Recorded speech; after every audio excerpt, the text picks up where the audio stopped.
Ubwo Bertin yamaze gusoma ubwo butumwa yigeza abayobozi hirya gato, abanza kuvugana ibyo tutumvaga, ubundi mbona haje umumotari wari uje kumutwara. Bertin yagiye ubwo ndetse n'abayobozi ntawamenye aho banyuze. Ubwo nagumye mu rugo ntegereje ko bwira ngo ndyame nibucya nsubire mu mujyi kureba ko akazi nakabonye.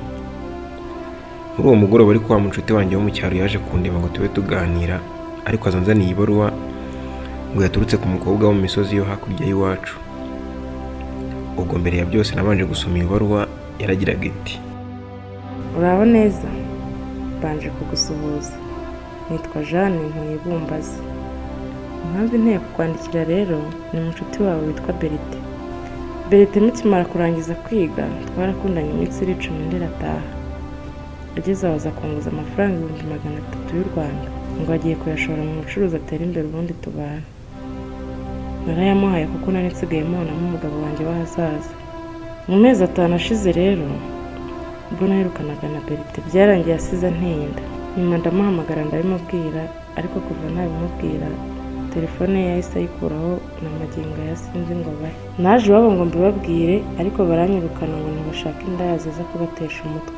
Ubwo kandi urumva mu rugo iwacu nabo batangiye kujya bakeka ko ntwite, kuko ubu ndimaze kugira amezi 4.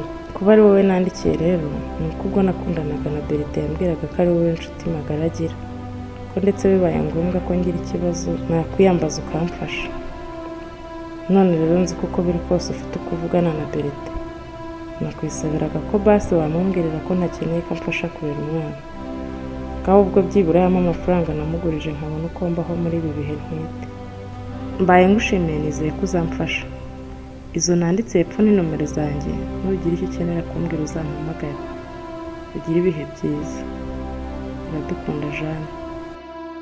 Uyu mukobwa Jeanne nari muzi kuko iwabo hari ku musozi uri hakurya y'iwacu.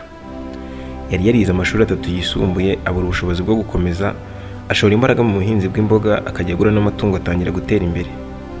Birumvikana rero ko Bertin yagiye kumwegereza kugira ngo azabone uko amurya amafaranga. Ntako atari yaragize ngo yirwaneho muri ubu buzima, ariko byose kubw'ubuhemu bwa Bertin byarangiye ibyo yavunikiye byose bibaye zero. Siniriwe umuhamagara kuko ntacyo kumubwira nari mfite, ahubwo nanditse izo nimero ze ngo mbanze ndebe aho ibya Bertin byerekera. Uwo munsi warije njya kuryama ngo ndebe ko bwacya ngasubira i Kigali.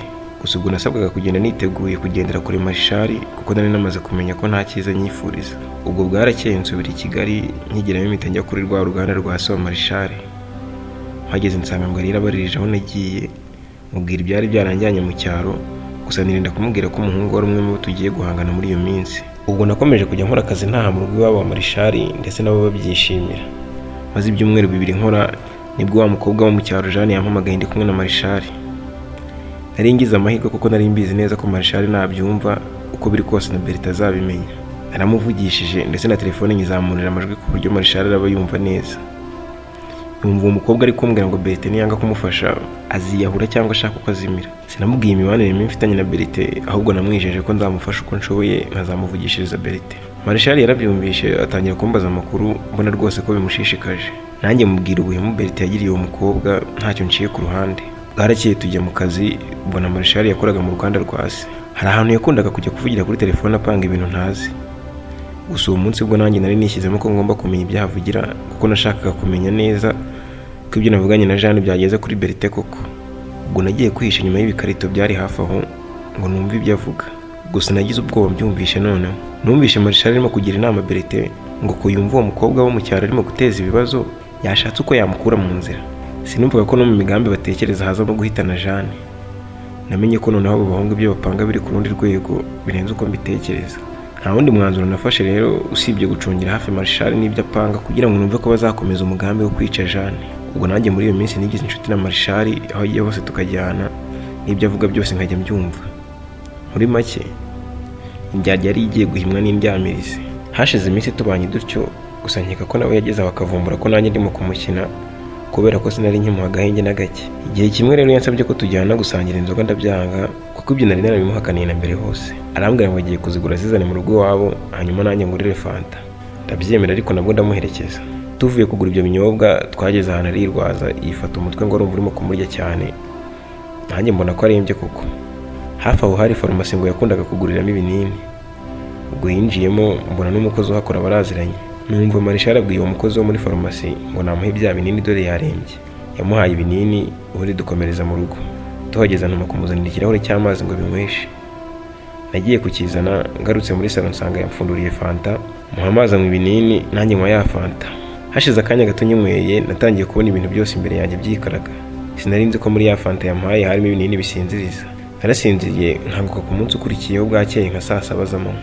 Nahise njya ku ruganda ngo ndebe uko byifashe, ariko mageze nsanga akazi nasabwaga gukora Marishal yakankoreye. Ubundi arambwira ngo yabonye naryamiriye yumva yamfasha, niko kunkorera akazi rero. Nubwo yabivugaga ariko njye nari namaze kumuvumbura, kuko ubwo navaga mu rugo nari nabonye aho yapfunduriye ibinini kandi bitari iby'umutwe.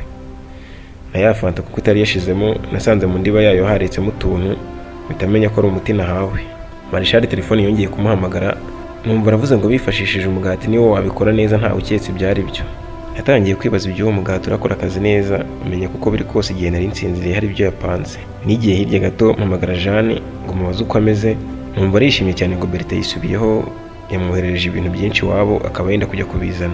Mubajije ibyari byo ambwira imyenda, ibikoresho by'umwana ngo n'imigati. Akivuga imigati numvishe nikanze kuko nigeze kumva Marishal yivuga. Namusabye ko agenda akazana ibintu byose bihari, ariko iyo migati akayireka. Jane nagize amahirwe aranyumvira. Bukeye ku munsi wakurikiyeho nibwo wa mucuti wanjye wo mu cyaro yampamagaye ambwira ko murumuna wa Berite yapfuye, kandi ngo nta ndwara yari afite, nta n'ikindi kibazo kindi yari yarigeze agira. Ubwo Marishal yahise aza ku kazi, ariko mbona afite ubwoba. Ubwo nahise menya ko wa mugati Jane yasize wabo wa Berite ariwo murumuna wa Berite yazize. Igisiga cy'urwara rurerure kimennye inda.